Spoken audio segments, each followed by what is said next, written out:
देखो, एक कारीगर वृत्ताकार आकृति में विभिन्न प्रकार के कोण को बना रहा है अंदर ही, और इस तरह से बनाकर उसमें विभिन्न रंग की टाइल्सों को उभार रहा है और एक सुंदर सा गार्डन का गोल मेज बना रहा है जिसके चारों तरफ बैठेंगे। देखिए, सुंदर सा प्लेटफॉर्म। जो विज्ञान में हम पढ़ते हैं उत्तल लेंस और अवतल लेंस, इस तरह दो सर्वांग सम त्रिज्याओं द्वारा हम उत्तल लेंस की रचना और अवतल लेंस की रचना कर सकते हैं। और हमें दो किरणें जब परावर्तित होती हैं, किरणें आपतित किरण और परावर्तित किरणें जब लेंस के थ्रू जाती हैं तब कोण बनता है। जहाँ कोण बनता है वहीं पर प्रतिबिंब बनता है। ये हम विज्ञान में देखते हैं। आओ समझते हैं अंतरित कोण, अंतर्लिखित कोण की। मेरे प्यारे विद्यार्थियों, आप सभी का स्वागत। बच्चों, कभी तुम पूछ लेना, कभी हम जिक्र कर लेंगे आपसे।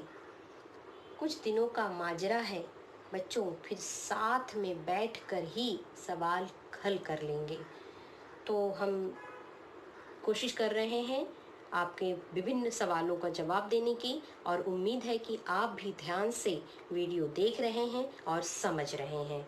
तो हम पढ़ते रहेंगे। आज हम अंतर्लिखित कोण की तरफ बढ़ रहे हैं और इसमें पेज नंबर 64 और 65 पे दो कृति दी हुई है। कृति इस प्रकार है कि उसमें बहुत सारी जानकारी दी है और आपको मापना है, बनाना है, और उस प्रैक्टिकल करके आपको ये सिद्ध करना है कि एक ही चाप में बने सभी कोण सर्वांग सम होते हैं, और केंद्र पर बना कोण भी नापना है कि वो कितने अंश का है। तो ये सारी चीज़ें मैं अभी एक, यहाँ सामने कई कोण बने हुए हैं, ए, एच, डी, एफ, जी पर प्रत्येक यहाँ पर विभिन्न शीर्ष बिंदु दिख रहे हैं। ये सभी शीर्ष बिंदु अलग अलग हैं, लेकिन ये जो भुजाएं जा रही हैं उनको जाने वाली जो भुजा है सबकी समान है। यानी इस वृत्त पर ए बी, ये दो भुजाओं से होकर ये सारे कोण की भुजाएं जा रही हैं, यानी उनका अंत बिंदु सामान्य है, शीर्ष बिंदु सबका अलग अलग है। ए बी जीवा द्वारा इस वृत्त के दो टुकड़े हो रहे हैं, एक लघु चाप और एक दीर्घ चाप। तो चाहे लघु चाप हो चाहे दीर्घ चाप, एक ही चाप में बनने वाले कोण सर्वांग सम होते हैं। ये चीज आपको सिद्ध करनी है। तो हमें यहाँ पर दो तीन जो कोण बने हैं, मैं आपको ये प्रत्यक्ष नाप कर बता रही हूँ कि आप इसको देखिए कि इसका कोण का माप कितना होता है। अब मुझे इस कोण का माप करना है, तो जो ये रेखा ये बिल्कुल बिंदु पर रखेंगे और ये लाइन को जो भुजा की कोण बनाने वाली एक भुजा पर रखेंगे और दूसरी भुजा को देखेंगे वो इस पर कहाँ, ये विभिन्न भुजाएं गई है ना, ये कहाँ पर मिलती हैं। तो मैं इसे एकदम बिंदु पर रखती हूँ और ये भुजा इस भुजा के बिल्कुल लाइन पर रख के आपको यह कोण कितने अंश का है वो देखते हैं। तो ये बिंदु पे मैंने बिल्कुल रख दिया है और भुजा को बिल्कुल ओवरलैप है। और जब मैं ये नाप रही हूँ तो ये देखिए, ये भुजा है, ये भुजा कोण की एक यहाँ पर है, एक यहाँ पर है। तो ये भुजा वाले यहाँ से नापना शुरू करेंगे क्योंकि अंत शीर्ष बिंदु यहाँ पर है और उस कोण की अंत बिंदु यहाँ पर है ए। तो ए से शुरू करेंगे, 0, 10, 20, 30, 40 एंड 45। ये दूसरी भुजा हमें 45 कोण की, देखिए ये इस पर हमने रखा था, दूसरी भुजा ये 45। इसी तरह से एक और नाप के आपको दिखाती हूँ। यहाँ पर हम रखेंगे और इस बिंदु को हमने बीचों बीच रखा और इसका पूरा इसी भुजा पर ओवरलैप, बिंदु पर बिल्कुल लाइन, और ये देखिए। और फिर से हमने देखा कि दूसरी भुजा ये है, इस भुजा पर हमने 0, 10, 20, 30, 40, 45, ये देखिए 45 पर आकर ये भुजा हमें मिल रही है। तो यानी कि ये कितना है, ये भी 45 अंश होंगे। इस तरह से आप सभी को माप सकते हैं, ये आपको 45 मिलेगा। उसी तरह से दूसरी कृति है, पी क्यू व्यास है, आर एस विभिन्न हमने शीर्ष बिंदु लिए हैं, यहाँ पर बनने वाला कोण 90 अंश का होगा। ये चीज तो देखते हैं कि ये 90 अंश का है कि नहीं। तो इसका भी मापने का कोण ये बिंदु पर रखोगे और ये भुजा को बिल्कुल ओवरलैप करोगे, क्योंकि एक अंत बिंदु P है, दूसरा अंत बिंदु Q है। हम देखते हैं ये 90 अंश का है कि नहीं।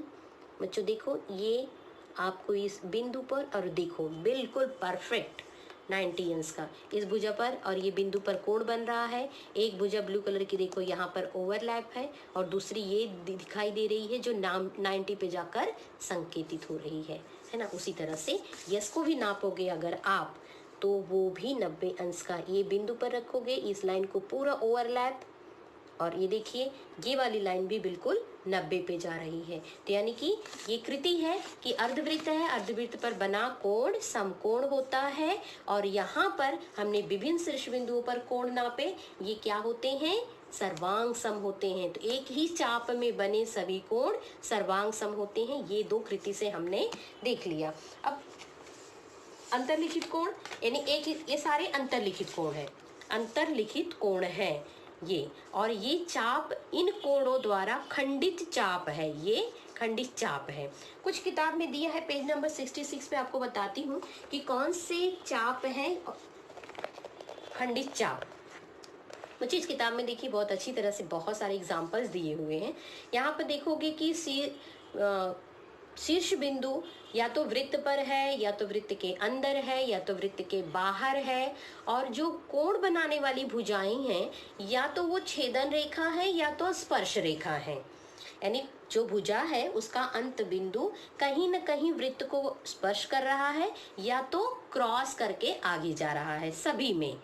सभी में देखिए यहाँ स्पर्श कर रहा है, यहाँ पे भी दोनों स्पर्श कर रहे हैं, और इस तरह से जो बाहर होंगे बिंदु तो वो वृत्त को दो चाप में विभाजित करेंगे, और अगर अंदर होंगे तो एक ही चाप हमें दिखाई दे रहा है, लेकिन इसको अगर हम लोग बढ़ाएंगे तो एक और चाप को वो काट के जाएगा, यानी उसके जो शीर्षाभिमुख बनेंगे वो भी इस तरह से एक वृत्त को ये दो चाप में विभाजित कर रहे हैं।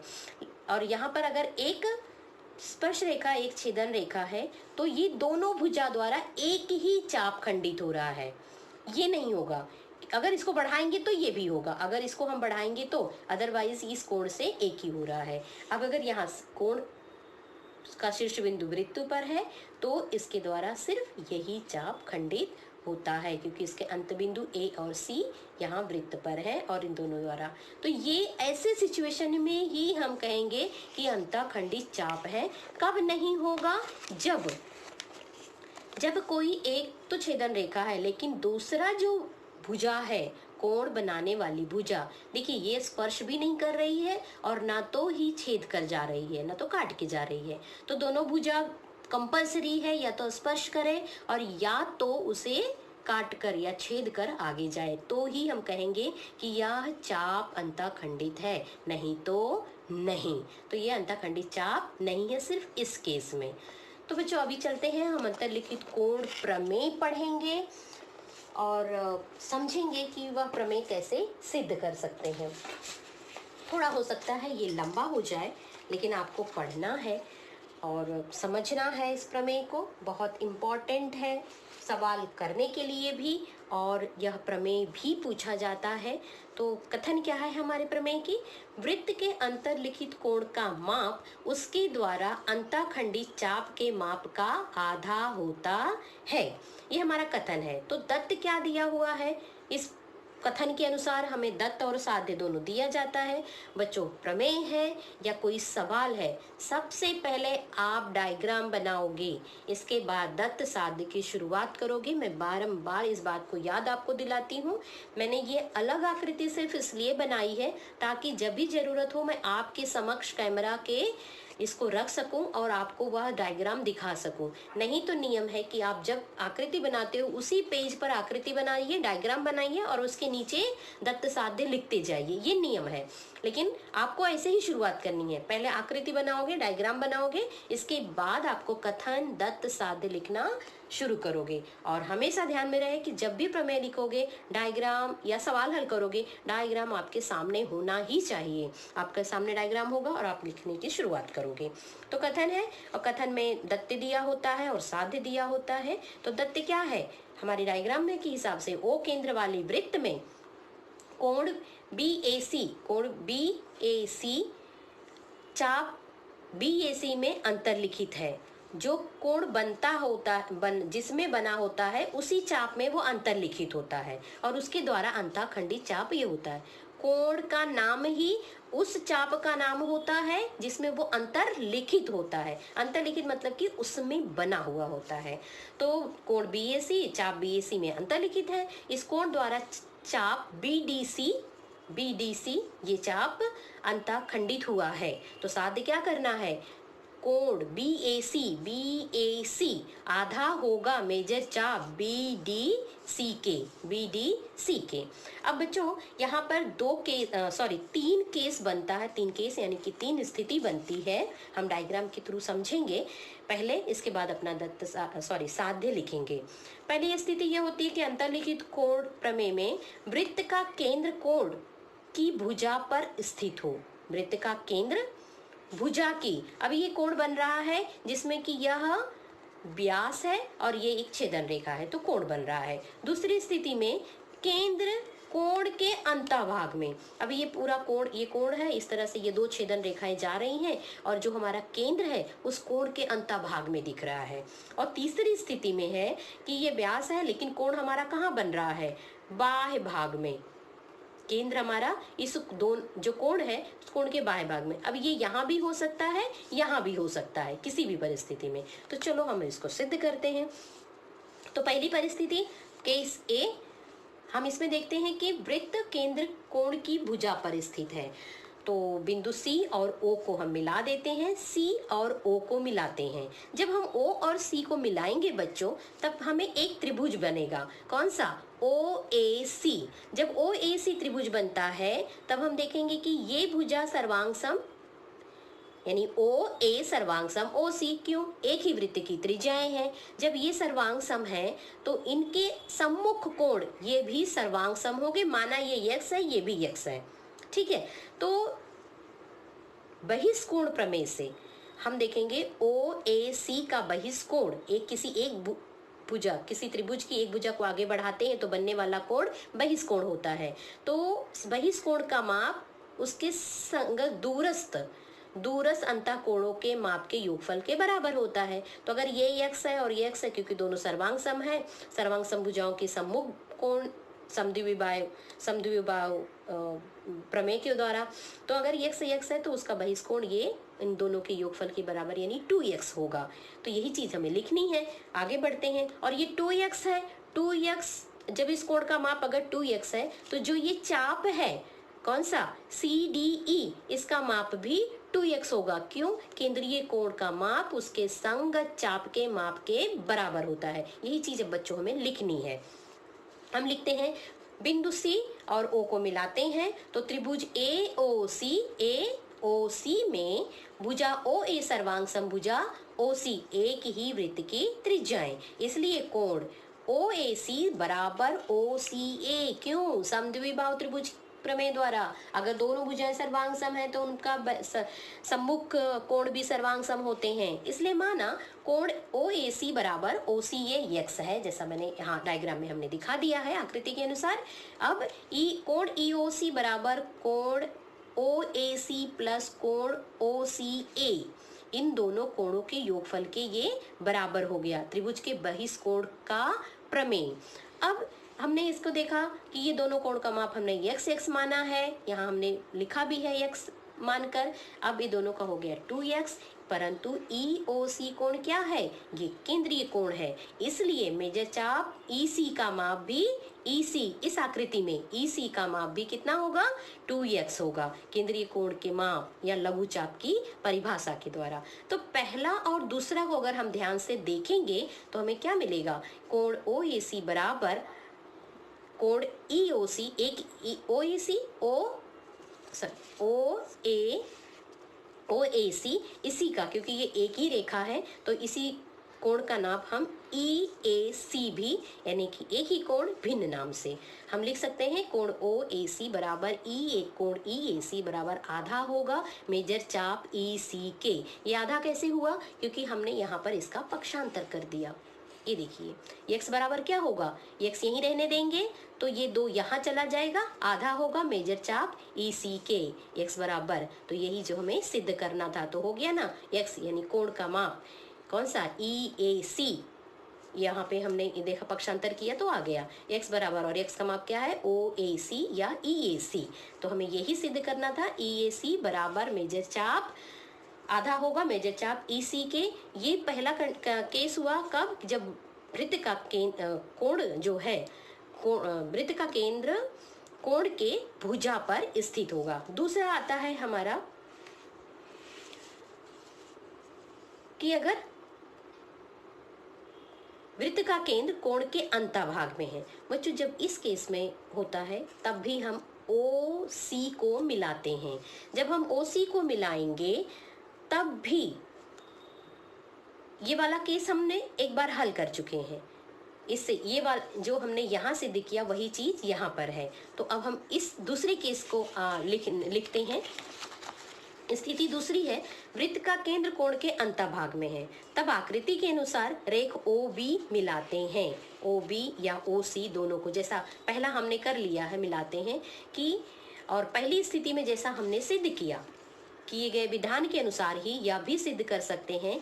अभी हमने ओ सी को मिलाकर पहला केस हमने लिख लिया है। अब हमें ओ बी को भी मिलाते हैं, और ओ बी मिलाने के बाद भी जैसे परिस्थिति यक्स में हमने सिद्ध किया वैसे ही हम इसमें सिद्ध कर सकते हैं, और लिखेंगे कि कोण ई ए बी बराबर आधा होगा मेजर चाप बी ई के। ये हमारा कथन हो गया चौथा। 3 हमने पहले ही लिख लिया था, 3 कथन हमारे पहले ही आ गए हैं।